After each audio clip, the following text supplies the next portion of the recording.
The Life of Shah, the story of an ordinary man who set out to live an ordinary life with an extraordinary story.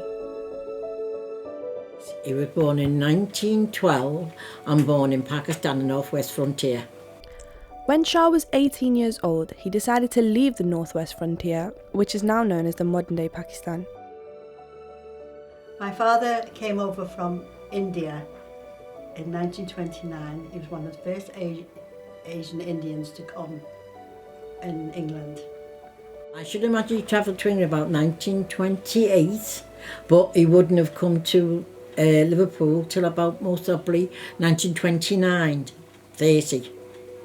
He left because he was forced into arranged marriage, and so he left and come on board ship.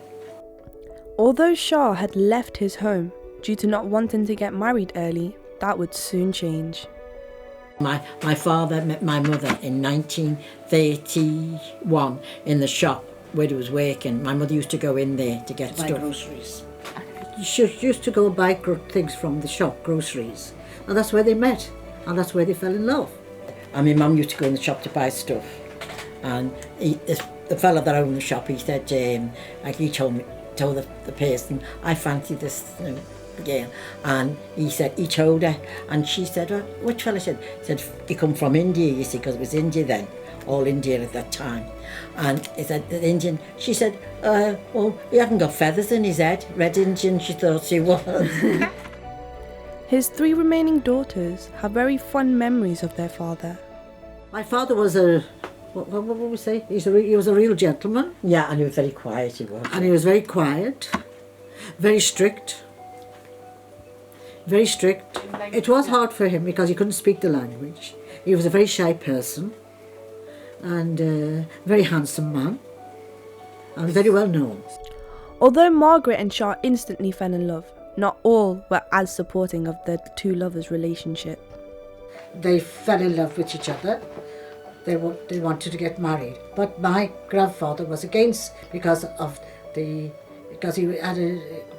colour, had being an Indian. At that time, people were against this thing, so he disowned her. And my mother got married to my father, but she never spoke to my grandfather for 12 years.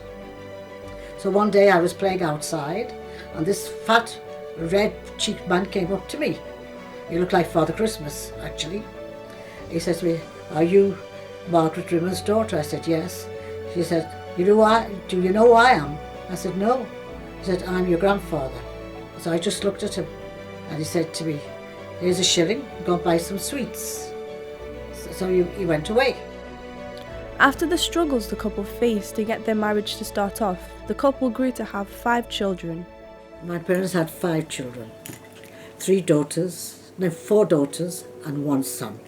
One was Cartoon, one was Zaitoon, then was Miriam Shah, then Miriam Bibi, and then Asha Bibi. Margret was a very firm woman whilst raising her daughters. They remember her to be a strong, independent woman while she was raising them and have very fond memories of their mother. My mother, she was a very, very proud lady. She loved my father so much. Their love story was so beautiful. She kept all the children together. She loved my father very much, although my grandfather disowned her. But the love for my father never died. My father married my mother. They were mixed race, but they got on very well. Most of the Asians them days married English women, and because there wasn't any of their own women here in England, not like there is now. Them marriages that occurred with the English ladies were, every one of them, I know, and I knew lots of them, they all got on very well. Shah and his family had to face a great many ordeals during their time. One of these such times was during the Second World War. My father's a very strict man. He'd like the family to be together. He wouldn't let us go anywhere. When they decided in the wartime that the children should be separated from them parents, my father said no. My children are not going anywhere, they're going to stay with me. So he says, if we have to die, we all die together. We lived at that time in Canning Street, 104 Canning Street, at the time of the war.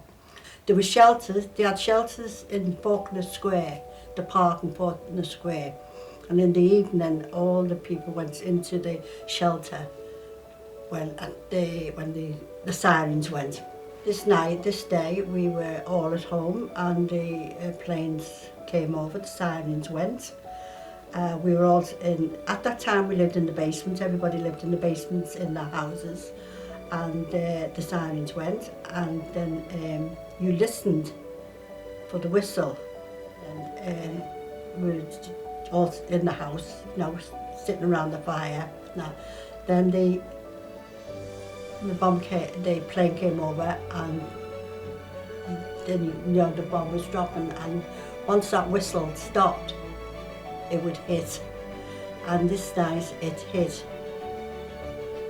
And we thought it was on the house. My father gathered us all up together, pushed us all in to a cupboard, which is called a lean-to, all in like a pantry, all in the cupboard, and the bomb dropped. The shutters blew open, all the glass broke in our basement windows, and we had to wait for the sirens to stop before we could come out. But very quickly my dad did that, which saved us all.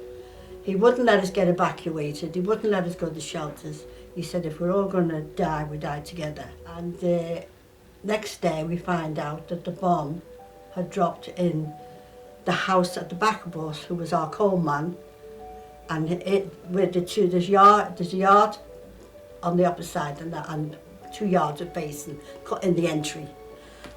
And then we found out that the bomb had dropped there, but it hadn't gone off. Then that was just the vibration of that bomb dropping blew all the windows open. If it had gone off, I wouldn't be here to tell the tale today. Margret and Shah lived a truly blissful life. Their daughters talk about their love in high affection. His life was not complete until he met her. The life of Shah, the story of an ordinary man who travelled from the northwest frontier as one of the first Asians, was only complete after he met the love of his life. About my mother and father, their relationship was a very beautiful one. They loved each other, they understood each other. They looked after us very well, they gave us good food. My father was a very good cook, a fantastic cook. We always had good food, always had good clothes, and it was quite a happy time. Now the relationship between my parents was a good relationship, and they brought us up very well. It was a family of 3 girls and 1 boy. Obviously the boy was the favourite of the house with all of us, and they taught us to be good, religious. The house was always full with the men upstairs, where they would reminisce of back home and all the music. And as I said, my mother and father, they lasted a long time. They cared for each other very much. Oh yes, she would never marry anybody else. Oh, that is the greatest love story.